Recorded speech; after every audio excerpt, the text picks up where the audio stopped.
Galatians 2:17. But if, in our endeavor to be justified in Christ, we too were found to be sinners, is Christ then a servant of sin? God forbid. Certainly not. And other ways of translating that phrase. May it never be is another way of translating it. For if I rebuild what I tore down, I prove myself to be a transgressor. For through the law I died to the law so that I might live to God. I have been crucified together with Christ. It is no longer I who live, but Christ who lives in me. In the life I live in the flesh, I live by faith in the Son of God who loved me and gave himself for me. I do not nullify the grace of God, for if righteousness were through the law, Christ died for no purpose. If I live as though Christ died for no purpose, I constantly try to strive for the thing that I think that I want, the way that I think I'm supposed to get it.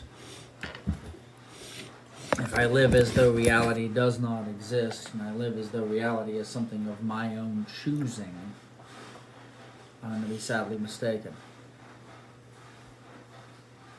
My job is not to be found as a sinner and live as a sinner trying to attain.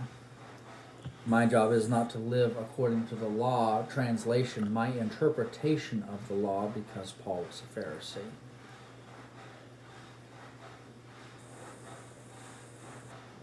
My job is to live in accordance with the cause and effect relationships that God has given us in a living relationship with Him.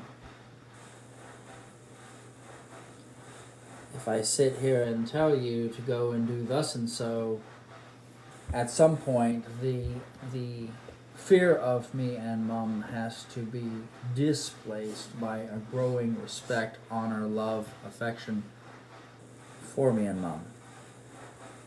But if you constantly live having received instruction from us from the old way of being afraid of us, and you don't move into a mindset of, or a spirit set of, I desire to do what they ask me to do because I love them, then things get mangled. Just like if I were to constantly live in relationship to the three of you, when you ask me to do something, oh, I have to do it, so I need to just grin and bear it, rather than, no, I get to be in relationship with my kids, y'all are going to pick up on that immediately. Y'all are going to know when I fake it. Y'all are very good at figuring out when I'm faking it and when I'm not faking it. There are times when we do have to fake it, for one another, so that we have to just do because we don't feel like it. But then the general place that we live from in our relationship to the law is not, disregarding the law. It's taking the law from the place of love, because it descended to begin with from a place of love. If I know something about you and I give you an encouragement or an instruction that's not a command or an order, me trying to make you or manipulate you, and it's because I know something about your spirit, there's usually a good reason why, and when you follow through, it's like, oh, I feel better now. Yeah.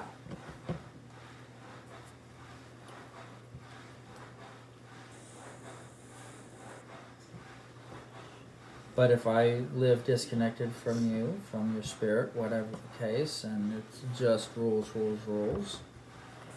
that provides no joy to either of the three of you anymore. That provides joy to the two of us. There has to be a growing interaction. There has to be a growing interaction. A growing interaction between us, a growing interaction between the three of you, a growing interaction between each of us and the Lord.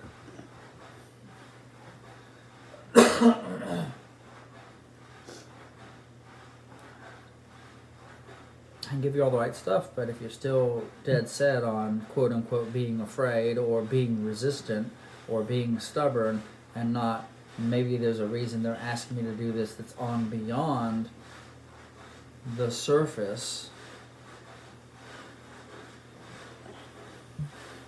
Yeah. Pam, do you have any thoughts?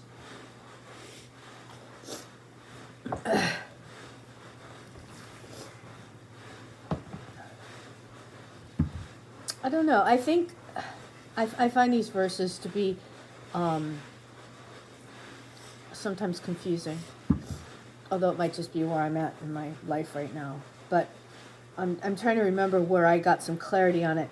If I seek to be justified by Christ while we are found sinners, Christ is a minister of sin. God forbid. Certainly not. Which means, is that sort of like the verse that says, because of the grace of God, I should keep on sinning? That's a similar principle, right? The book of Romans, yes. Okay. Exactly right principle here. And then, it sounds to me like what it's saying is, because Jesus died for me, I don't need to try to save myself from my own deeds, right? Is that what it's part of what it's saying? Yes. I don't need to save myself from my right deeds, but instead I should just be trying to honor Christ by making good choices and walking in the principles and doing what's right because of his great sacrifice and love for me, not out of obligation or duty, but because of a grateful heart. Not to prove my own salvation, not to earn my own way to heaven, not to rely on myself, but I'm still relying on his blood, his righteousness, and his goodness, but I'm also honoring that sacrifice by making a lot of good choices. Is that kind of what it's saying? Yes. Okay, thanks. So if I ask you to do something, or you ask me to join with you in something, there has to come a point where you move from the place of I'm afraid or I'm going to resist or he's being an ogre to he's my father, he loves me, he's concerned, and he knows something will happen once I make that transition.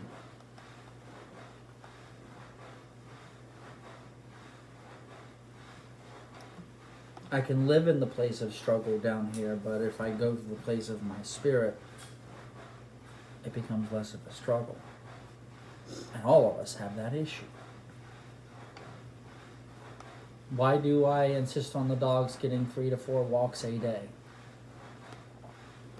Because they deserve just as much ability to enjoy the outside as us? No. That's secondary. Because it's their design.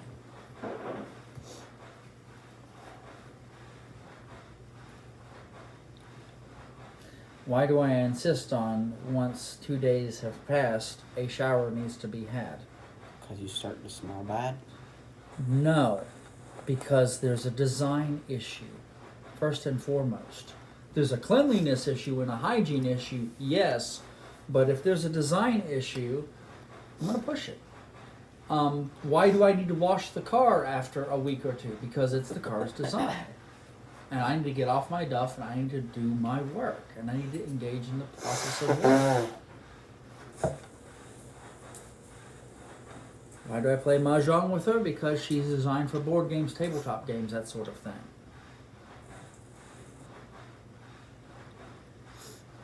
A lot of stuff that happens that is because of design, but if you're still stuck in the old way of viewing things, either I'm a victim, or you're an ogre, or you're mean, or blah, blah, blah, or you're making me or forcing me, there's a transformation that has to take place.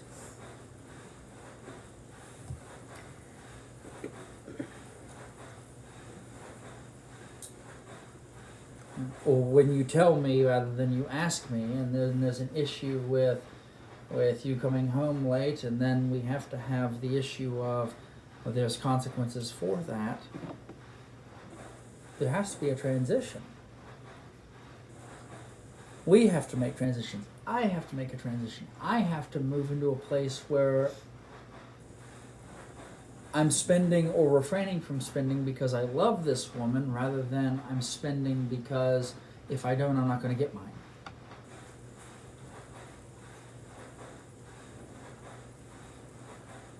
She has to be able to get to a point where she can emotionally walk in trust with the Lord and then connect with me, or whatever the case.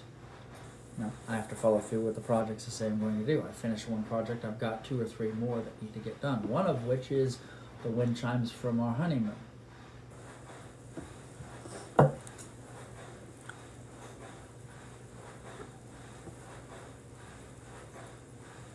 One of my things is a woman's design is more inclined, and I've seen this in several women, so it's not just a servant thing. If somebody says, hey, I've got this project, I'm going to do it for you, and, you know, a woman gets a timeline in her head and goes, okay, because it sounds like I'm going to do it in, you know, I think, you know, a week or 2, but sometimes those things go off longer because other things have higher priority. And so what I've seen my mom do and what I saw my grandmother do, and definitely times in my life what I've done has been like, if it hasn't met my timeline, I start bringing it up. And then the man perceives it as a nag. And it's been an issue, you know, I've seen it time and time and time again. What I had to learn is I had to keep my mouth shut and say, okay, it's on a list, it'll get done at some point, and I need to not press it. And so that was a growing opportunity for me. And truly, there are projects, some of the projects have been since we moved in the house. There are projects on the list, and every once in a while, we'll get to a spot, and we'll have a few hours, and he'll pull something out and go, okay, this project that was on the list, I'm going to work on it right now. And I'll be like, wow, that's really awesome. I thought he forgot all about it, but I didn't nag him about it. And the wind chime thing would be the same, in the same boat. So we're always going to have opportunities of things that we need to grow and learn. There's no exception. You know how it says in Proverbs that a nagging woman is like a dripping faucet? Nope. Yeah, I'm familiar with Hold on, that passage. hold on. Give me a minute. We're going to pull this one. It's better to be on the corner of your roof eating a crust of bread Than in a broad house with a contentious wife and plenteous food. And dripping faucet. So I'm going to pull this one. There are definitely some proverbs that address the propensity of a woman nagging? to nag. It's in there. No, I'm not saying it's not. It's just Yeah, well, I mean, you got some, like, as a mom, because I realize I have more of a place to nag you guys than I do of him. It's because you guys completely forget it, completely falls off your radar, and it doesn't get done in a timely manner. So I try to remind you so you don't get in trouble. But And then sometimes when we deliver, and then you say, well, why are they nagging at me? You didn't say. Yeah. So, Proverbs 27:15, a continual dripping on a rainy day and a quarrelsome wife are alike.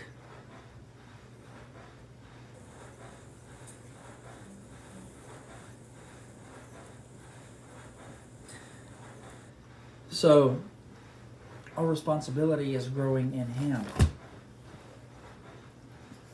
If I'm still looking to try to clean myself up through natural means apart from the grace of God, I'm going to end up in trouble.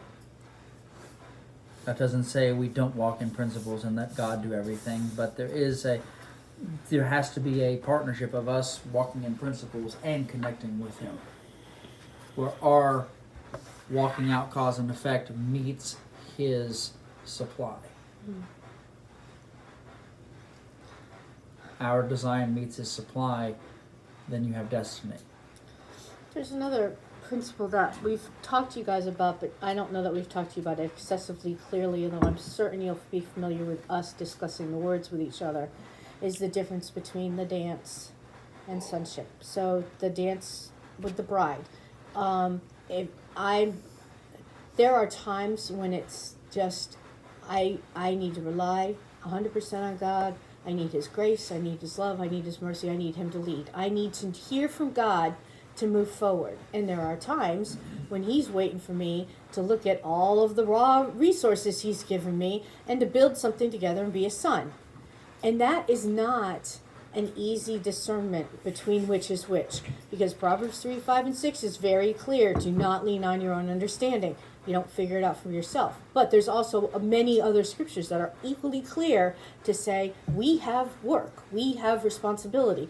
It's not just supposed to be like the monks or whatever of old. And I'm not putting them down, but to spending their whole lives just praying, and not acting on it is not what God would want them to do. There needs to be a combination. So the ones who were writing or translating or doing public service or planting a garden so that they could eat, there's action that goes behind the reading and the praying. Otherwise, the monks And would broadly die. speaking, most churches fall into one of two categories. They're either the get off your duff and work, or they are the sit and wait for Jesus. They don't know how to do the dance. I am broadly sit and wait on Jesus. I am more err on the side of bride and mothering. I'm more air on the other side. I'm more of an air of I'm gonna figure it out and get it done. I'm an action, motion, movement, get something accomplished person. Which is why we were put together. There you go. So learning when to lean on him and when it's my own responsibility has been a hard thing for me. The earlier you guys learn this dance, start to walk this dance out, start leaning on the Lord and walking in discernment, the happier you're going to be. I wish I knew this language years ago. And me being mischaracterized as, he only does fathering and yells and screams and does and works and blah, blah, blah, blah, blah. You don't know me.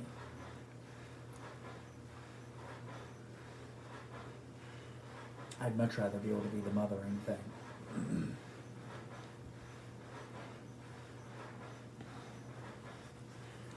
I'd much rather be able to let go.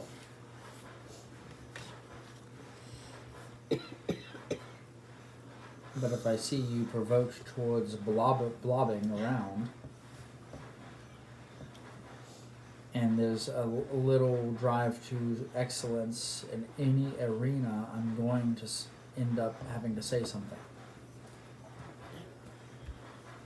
I have to end up doing it. This is why I'm in construction, so I can learn how to father, learn how to fix the problem.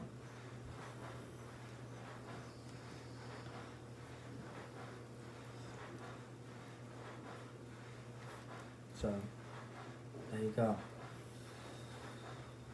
So, gang, as we are dealing with rebuilding and tearing down and being justified in Christ, we have to learn how to be crucified together with Him and to move with Him and to do the dance. Because there's two sides to this dynamic. Not just living in accordance with the legal interpretation of the law in order to be saved the way the Pharisees did, but being able to connect the law with the lawgiver who is love himself and who gave the law out of love. Love brings principles, brings love, brings principles, and we do the dance. So, I bless you with that understanding and that revelation to be at peace and to know when you're supposed to do what. And we love you guys, and we'll talk to you very soon next time. Bye-bye.